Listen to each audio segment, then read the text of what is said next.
For our next example, we're going to be looking at what happens when you've got a transformation within the function. So this is inside the function. Did I do that right on the other one? How do you know it's inside the function? Inside function, it has brackets. And it's around the x values. So this is referred to in trig because there are a bunch of different ways you can say things, and they've decided to, when you're talking about trigonometry and you're graphing trig functions, instead of calling this a horizontal translation left or right, they want you to refer to this as something called a phase shift. Okay, this is called a phase shift. And it's the same concept. If it's negative, we do the opposite. So if it's negative 45, we're actually going to the right 45. If it's positive 90, we're actually going to the left 90. So we're doing our normal transformations with the positive and the negative, doing the opposite because it's within the function, but we're calling it a phase shift. So let's graph our parent function, y equals sine x. Sine is middle, high, middle, low, middle. Middle, 90, high, 180, middle, 270, low, 360, middle.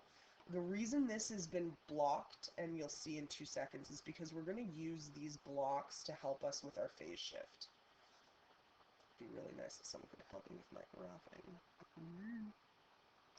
Oh yeah. Oh, okay. It's good enough. It's the summer. It's good enough.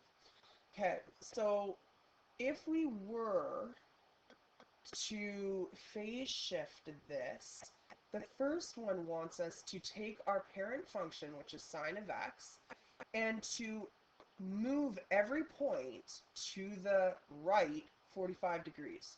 So I'll make this one purple. So this point, I move it to the right. This point, I'm going to move it to the right. This point, I'm going to move it to the right. Boom. And this one, I'm just going to throw there so you get an idea of where it would be. So we have phase shifted this graph 45 degrees to the right. Same thing. Well, let's phase shift this one 90 degrees to the left. So this point, I could go this point, but it goes negative, so like I run out of room. This point, let's move it 90. Because it's at 90, if we're moving at 90, it would go to 0. This one's at 180. If we move at 90, it would go to 90. 270 would go to 180. 360 would go to 270. And then there would be a point up here because the graph continues.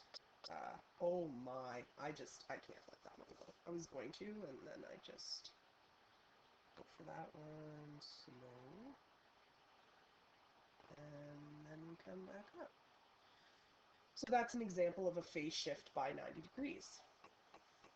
So here, this is within function.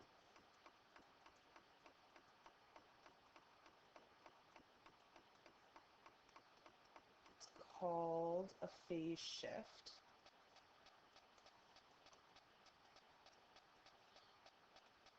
And it's important to know what your phase shift is when you're setting up these values, because remember when we were first learning how to graph this, I left like every second one I would go, there's 90, there's 180. One of the reasons is if I have a phase shift of 45 degrees, I want to be able to break 90 into 2. That way I know that each of these boxes is worth 45. If I had a phase shift that was 30 degrees, I would probably break my graph into 30, 60, 90. Da, da, da, da, da, da, da, da, da, da. I break it into 3. Because that way, when you're doing a phase shift of 3, it's not moving in as far.